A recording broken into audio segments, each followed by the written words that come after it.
हजारों लोग मेरे पास आए, 12th की एनसीईआरटी खत्म कर दी मैंने। अच्छा, कितनी बार? 10 बार। ओहो, 10 बार जी। कौन है 18वीं शताब्दी का आउटस्टैंडिंग शासक? आउटस्टैंडिंग शासक। पहले चैप्टर का सवाल का जवाब नहीं दे पाते। पहले चैप्टर, पहले, तब क्यों पढ़ रहे हो?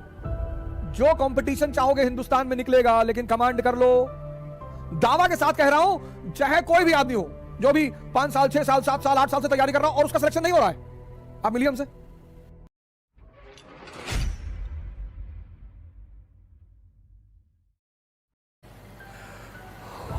मैं बार बार तुमसे जब भी मैं आता हूं आज शाम के मंच में, मैं आप लोगों से एक ही बात कहता हूं,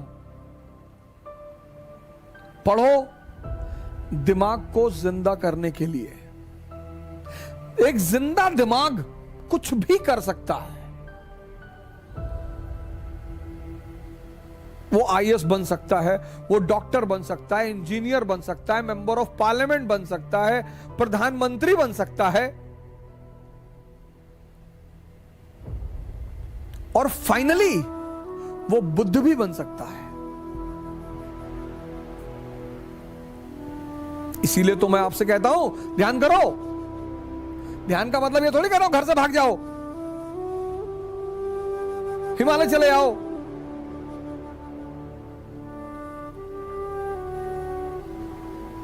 अगर एक किताब पढ़ते हो, खत्म करते हो, और उस किताब की कहानी ही तुम्हें नहीं पता, हजारों लोग मेरे पास आए, 12th की एनसीईआरटी खत्म कर दी मैंने। अच्छा, कितनी बार? 10 बार। ओहो, 10 बार जी। अच्छा, तो आप एक काम करो, रिवीजन करके 2 दिन बाद आओ। नहीं नहीं नहीं, आप पूछो। नहीं नहीं, रिवीजन कर लो। नहीं, आप पूछो। कौन है 18वीं शताब्दी का आउटस्टैंडिंग शासक? आउटस्टैंडिंग शासक, ये तो नहीं लिखा है उसमें। अच्छा, महादजी सिंधिया की उपलब्धियां बताओ 18th सेंचुरी में। महादजी सिंधिया और सिंधिया और होलकर के बीच निरंतर जो लड़ाई चल रही थी, उसकी वजह बताओ।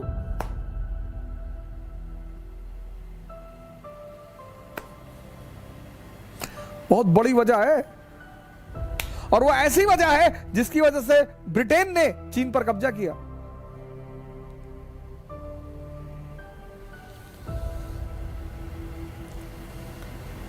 पहले चैप्टर का सवाल का जवाब नहीं दे पाते। पहले चैप्टर, पहले, तब क्यों पढ़ रहे हो?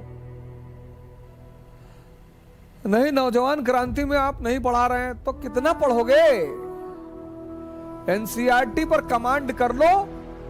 जो कंपटीशन चाहोगे हिंदुस्तान में निकलेगा, लेकिन कमांड कर लो। दावा के साथ कह रहा हूं, चाहे कोई भी आदमी हो जो भी 5 साल, 6 साल, 7 साल, 8 साल से तैयारी कर रहा हो और उसका सिलेक्शन नहीं हो रहा है, आप मिलिए हमसे। आप हमसे मिलिए। आपका आधार खराब है, बेस खराब है आपका। हाँ, आप मेंस लिख रहे हैं, इंटरव्यू दे रहे हैं, फिर तो कोई और ही रीजन है। फिर भी रीजन होगा जरूर, फिर भी रीजन होगा जरूर।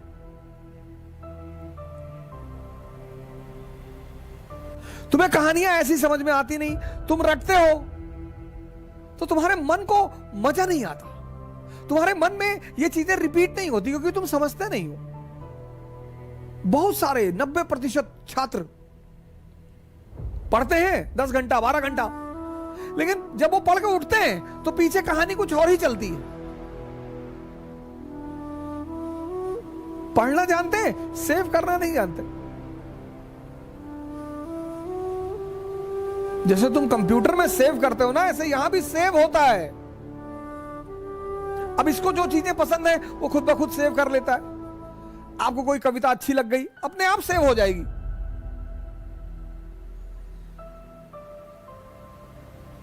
कोई दीवाना कहता है, कोई पागल समझता है, मगर धरती की बेचैनी को बस अंबर। जो चीज आपको अच्छी लग जाएगी, जो आपके मन को अच्छी लगे, खुद ब खुद सेव हो जाएगी। आपने कोई गाने याद थोड़ी किए, याद हैं, क्योंकि आपके मन को उसमें रस मिला, उसने सेव कर लिया। लेकिन जब आपने अमेरिकी क्रांति पढ़ी, इसको रस मिला ही नहीं। इसने सेव ही नहीं किया। अब आपके सामने एक बहाना है, रिवीजन नहीं हुआ है। तो गाने का कौन सा रिवीजन करते हो? 10-10 गाना याद है, 20-20 गाना याद है, 50-50 गाना याद है, फिल्मों की स्टोरी याद है, वहां कौन सा रिवीजन? वहां भी तो रिवीजन नहीं करते। तुम सेव करना भूल गए हो, तुम समझना भूल गए हो। एक पक्षी है रैवन, वो बाज के कंधे पे जाके बैठ जाता है, और बाज शाहीन,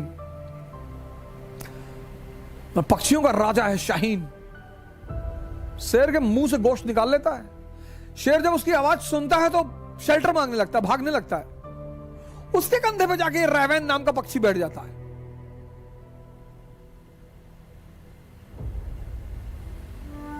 तो पता है बाज क्या करता है? अपनी उड़ान बढ़ाने लगता है, उड़ान।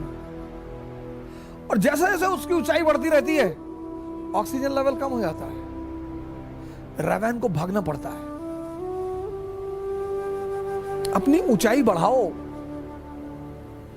इतनी बढ़ाओ कि जितने लोग तुम्हें दबाना चाहते हैं उनका दम घुटने लगे, वो खुद ही भाग जाए। क्योंकि जब तक तुम कमजोर रहोगे तुम्हारा शोषण होगा। तुम किसी भी जाति के हो, किसी भी धर्म के हो, क्या फर्क पड़ता है? जब तक तुम कमजोर हो, जब तक तुम डिपेंडेंट हो, तुम्हारा शोषण होगा। नियम है, नियम है, नियम। अपनी सारी ताकत अपने में लगाओ और अपनी ऊंचाई को इतना बढ़ाओ, इतना बढ़ाओ कि तुम्हारे जितने अगल बगल लोग